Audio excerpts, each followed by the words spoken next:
శ్రీకాకుళం.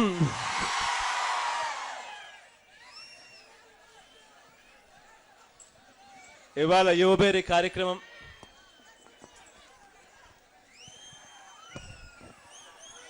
ఈ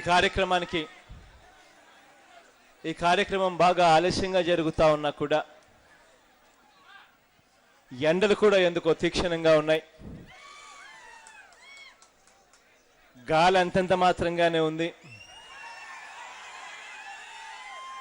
భోజనం సమయం కూడా అయింది. అయినా ఇంటికి పోవాలని ఏ ఒక్కరు కూడా కారణాలు వెతుక్కోవడం లేదు. చిక్కటి చిరునవ్వుతోనే ఇంతటి ఆత్మీయతలను పంచిపెడతా ఉన్నారు. మీ అందరి ఆప్యాయతలకు ఆత్మీయతలకు ప్రతి చెల్లెమ్మకు ప్రతి సోదరుడికి చేతులు జోడించి శిరస్సు వంచి పేరు పేరున హృదయపూర్వకంగా కృతజ్ఞత తెలుపుకుంటా ఉన్నా.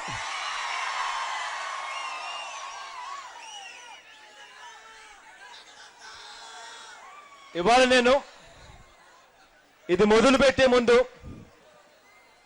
మీ అందరినీ నేను ఇవాళ ఒక ప్రశ్న అడగదలుచుకున్నా. ఈ ప్రశ్నకు జవాబుగా నా అవును అయితే మాత్రం రెండు చేతులు పైకెత్తి చూపించాలి. అవును అయితే మాత్రం. నేను ఇవాళ మిమ్మల్ని అందరినీ సూటిగా ఒకటే అడుగుతా ఉన్నా. అందరూ చదువుకుంటా ఉన్నారు, లేదా చదువులు అయిపోయిన తర్వాత ఉద్యోగాల కోసం వెతుకుతున్నారు. మీ అందరికీ ఉద్యోగాలు కావాలన్నా వద్దా? రెండు చేతులు పైకెత్తాలి కావాలనే వాళ్ళంతా కూడా.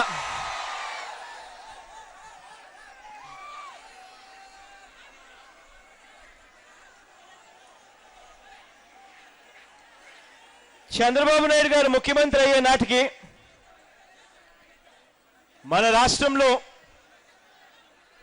దాదాపుగా 1,42,000 ఉద్యోగాలు, 1,42,828 ఉద్యోగాలు ఉన్నట్టుగా రాష్ట్రం విభజించేటప్పుడు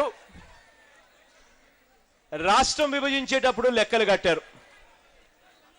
ఇలా గవర్నమెంట్లో అంతా కలిసి సీమాంధ్ర రాష్ట్రానికి 1,42,000 కొత్త ఉద్యోగాలు ఇచ్చే అవకాశాలు ఉన్నాయని చెప్పి లెక్కలు కడితే ఇప్పటికీ దాదాపుగా 22 నెలలు అయింది. ఈ 22 నెలల కాలంగా ఇంతవరకు ఏపీపీఎస్సీ పరీక్షలు ఇంతవరకు పెట్టే కార్యక్రమం జరగల. ఎప్పుడు పెడతారో అని చెప్పి ఎదురు చూస్తా ఉన్న విద్యార్థులకు పలానా తేదీలు పెడతాము అని చెప్పి కనీసం క్యాలెండర్ కూడా రిలీజ్ చేయలేదు. ఉద్యోగం కోసమని గవర్నమెంట్ ఉద్యోగాలు 1,42,000 ఉన్నాయి.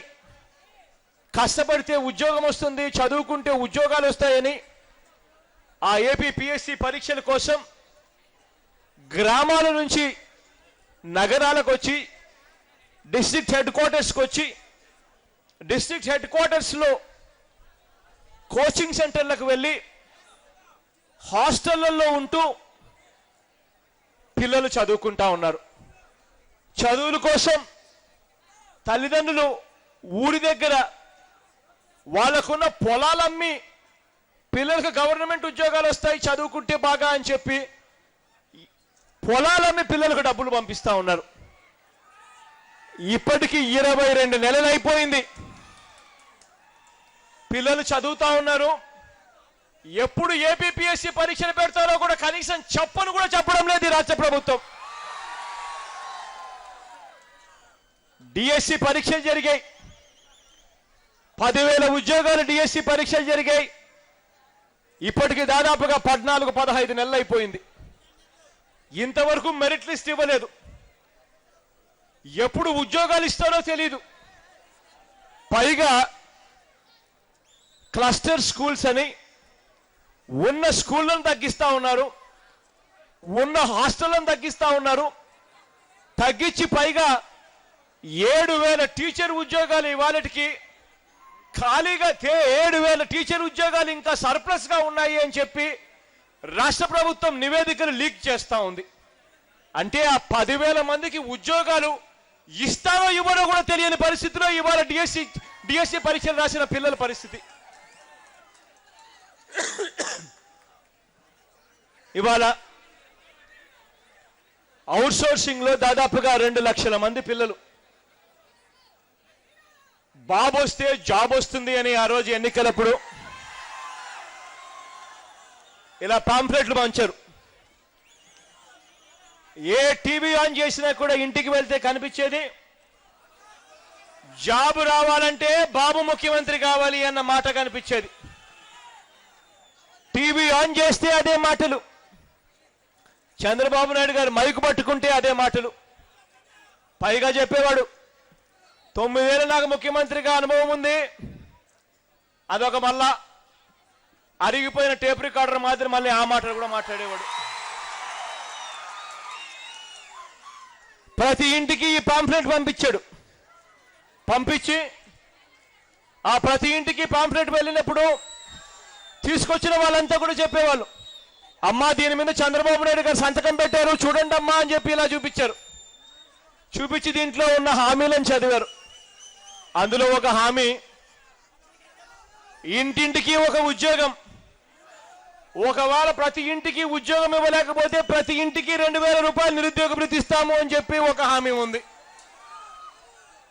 ఇవాళ బాబు ముఖ్యమంత్రి అయ్యాడు. బాబు ఇచ్చిన హామీలు మాత్రం ఇలా పేపర్లుగానే మిగిలిపోయాయి. పేపర్లు తిరిగేసినప్పుడు కనిపించేటివి, ఇంట్లో టీవీ ఆన్ చేస్తే కనిపించేటివి. రైతుల రుణాలన్నీ కూడా బేషరతుగా పూర్తిగా మాఫీ కావాలంటే బాబు ముఖ్యమంత్రి కావాలి అన్నమాట. డ్వాక్రా అక్కచెల్లెమ్మల రుణాలు పూర్తిగా మాఫీ కావాలి అని అంటే బాబు ముఖ్యమంత్రి కావాలి అన్నమాట. జాబ్ రావాలంటే బాబు కావాలి, జాబ్ ఒకవేళ ఇవ్వకపోతే ప్రతి ఇంటికి 2,000 రావాలంటే బాబు ముఖ్యమంత్రి కావాలి.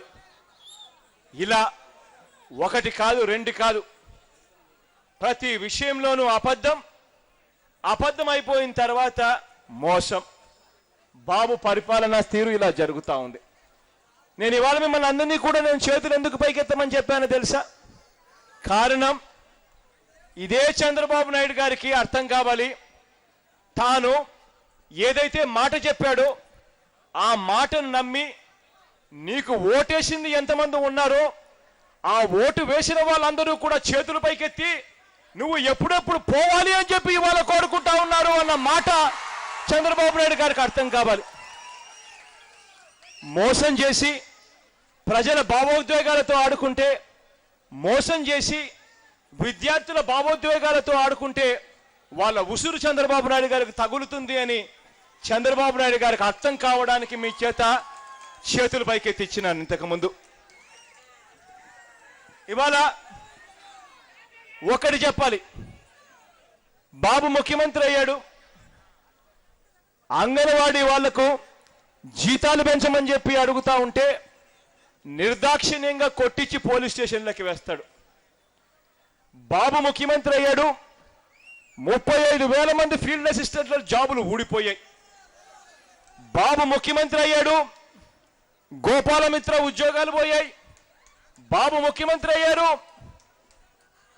అవుట్ సోర్సింగ్ లో పనిచేస్తా ఉన్న ప్రతి ఒక్కరికి కూడా ఇవాళ గుబులుంది. ఎన్ని రోజులు మా జాబ్ ఉంటుందో, ఎప్పుడు మా ఉద్యోగం పీకుతారో తెలియదు అని చెప్పి భయంతో ఇవాళ అవుట్ సోర్సింగ్ లో పనిచేస్తా ఉన్న వాళ్ళంతా కూడా బతుకుతా ఉన్నారు.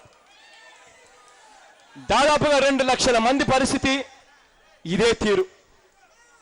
ఇదే చంద్రబాబు నాయుడు గారు ఎన్నికలకు ముందు వీళ్ళందరితో పనున్నప్పుడు మేనిఫెస్టోలో పెట్టాడు, అవుట్ సోర్సింగే కాదు కాంట్రాక్ట్ లో పనిచేస్తా ఉన్న ఉద్యోగులు, అవుట్ సోర్సింగ్ లో పనిచేస్తా ఉన్న ఉద్యోగులందరినీ కూడా రెగ్యులరైజ్ చేస్తాము అని చెప్పి ఇదే చంద్రబాబు నాయుడు గారు ఇదే మాదిరిగానే